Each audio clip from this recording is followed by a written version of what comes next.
It's early, and most likely a weekend morning. It's cold and foggy, and the sun has just come up. You're tired, but the promise of a warm and deliciously frothy breakfast pulls you out of bed. The ingredients that make up pajarete are sugar, ground chocolate, instant coffee, 96 proof sugarcane alcohol, and most importantly, leche bronca.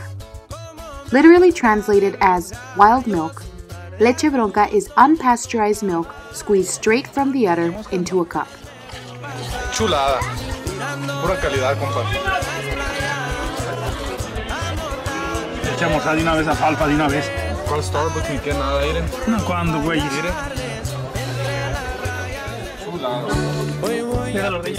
When we take into account that the largest and oldest migration stream of immigrants from Mexico to the U.S. is from Mexico's west central region, it's no surprise that the practice has immigrated as well, despite restrictions in the U.S. on the consumption of unpasteurized milk and the sale of alcohol without a liquor license. Pajarete is not just the word for the drink. It's also the word used to describe the physical spaces where the drink is sold and the social activities that take place there. In the US, many Mexican immigrants and their children continue the tradition. That was a video from among the 45 YouTube videos I analyzed. Most of them were filmed and edited in video blog style, where content creators explain what pajarete is throughout.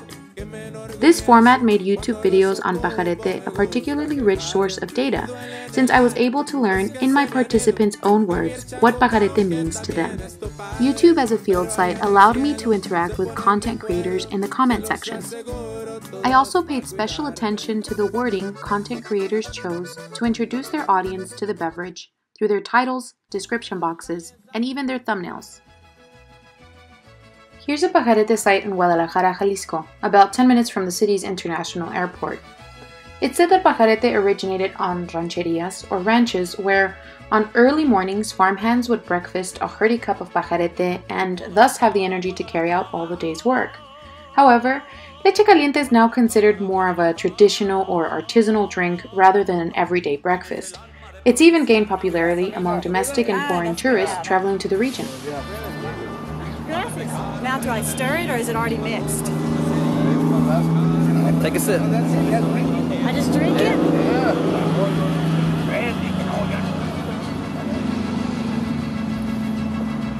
Wow. How do you feel? Wow. Drunk. And here's where you can get a pajarete in the small town of La Presa, Colima, just south of the Colima-Jalisco border. I've been going to the Leche Caliente for as long as I can remember. For me, and for many of the participants I interacted with, La Leche Caliente is more than a barn party, and more than a reason to get together. The landscape of a pajarete site is one that makes those that consider themselves the rancho or farm people feel at home. Many Mexicans from rural west central Mexico who immigrate to the US usually arrive in urban centers, drawn by the promise of work. But immigrating to a city can be jarring for people from rural backgrounds. This can be explained by the term geographic habitus, which is the idea that our thoughts, tastes, behaviors, and preferences are shaped by the landscapes and built environments that we become used to and comfortable in growing up. So a person's geographic habitus will be different if they grew up here, or here, or here. When people move to new places, as is the case with transnational immigration, their geographic habitus is either reinforced if the new location resembles their home, or disrupted if it does not. Leche Caliente sites all over the US recreate rural environments for the Mexican immigrant. They provide spaces where attendees can integrate rancho preferences and behaviors into their new, and often more urban, realities. Pajarete sites are particularly important for the children of immigrants who may never have experienced a rural lifestyle themselves. For them, the Leche Caliente provides a space to authenticate their claim to a rural identity through activities like riding a horse for the first time, learning about the care of animals, or learning to milk a cow or goat.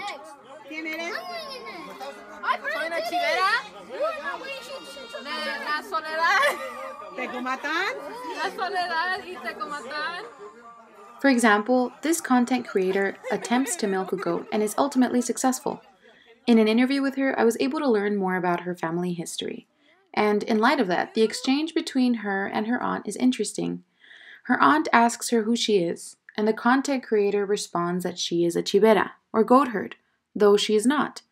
Her aunt asks her where she is from, and the content creator responds that she is from a town in Mexico, though she is not. She responded as such because her father was a chivero, and her parents are from La Soledad and Tecomatan.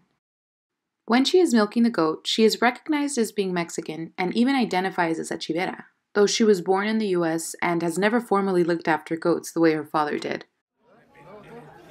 La Leche Caliente is a place where people like the content creator we just saw can develop rural taste. People unaccustomed to pajarete may find the warmth and frothy texture of the beverage strange or unappetizing. For this reason, Leche Caliente sites can be very important spaces in the socialization of those whose parents recognize rural backgrounds. Sí, esa es nuestra meta de llevarlo, pues obviamente también en Las Vegas o en California, pero también cuando vayamos a México, al rancho, de llevarlo con su abuelo a que pruebe el pajarete, que se acostumbre, también las tradiciones que me gustaban a mí y que también él enseña sus futuros hijos, que no le dé grima. During our interview, this participant clarified that not just anyone from Jalisco enjoys pajarete. He told me that he has friends who are from Jalisco and that they're grossed out by the drink. But he explains that this is because they're not too familiar with the practice and, importantly, because they're city people. Though his son is an infant at the time of our interview, this participant is already planning ahead to a time when he can start the process of introducing him to pajarete, so he doesn't feel disgusted by it when he's older. It's important to note that Leche Caliente sites don't simply attract other Latinx immigrants or even Mexican immigrants and their families. They attract Mexicans and Mexican Americans who are from the rural West Central region of Mexico specifically. This is a key distinction because attendees have much more in common than a title as homogeneous as Latinx or Mexican would convey. Community building and networking at these sites are done much more quickly due to a real and sometimes exaggerated sense that everyone who's there is from a similar background. One participant explained that when he and his wife moved to a new city, they were looking for a place to connect with older Mexicans specifically. They wanted the cultural involvement and community, but were unsure where to look for it. By chance, a compadre or friend of his told him this city also had Leche Caliente. The participant was surprised to discover this, but considered finding a Leche Caliente site an answer to his search for community. Another participant told me about his uncle who was in the construction business and moved to a new town. He struggled to find work until he located a Leche Caliente. After religiously attending pajarete every weekend, he, quote, started talking to people, and that's where he did his networking for construction, end quote. Stories like these were common in interviews, revealing that going to pajarete is important for Mexican immigrants and their families in several ways. Not only are there concrete examples of Leche Caliente sites acting as places for attendees to build community and social capital, going to pajarete is also a welcome reprieve from urban living and the urban landscape. In interviews and in the videos I analyzed, participants associated pajarete with tranquility and nature. I leave you with the words of one of my participants. Con toda la plática que hemos tenido, me recuerdo de mi rancho, de donde son mis papás. Lo que tengo en la mente es que ahí en el rancho de nosotros en Jalisco, estamos a una altura más alta y te tienes que ir a las montañas y ahí tomamos el pajarete. Normalmente estás arriba de las nubes. Luego va amaneciendo y empieza a salir el sol y miras poquito. Ya ves casas y notas que estás arriba de las nubes. No te imaginas lo a gusto que se puede tomar un pajarete con el frío y tú con una chamarra y con tu lechita bien calientita y mirando un paisaje así verde y foggy. Y eso es amazing. Si no lo han probado, lo tienen que probar. El pajarete is just one of a kind.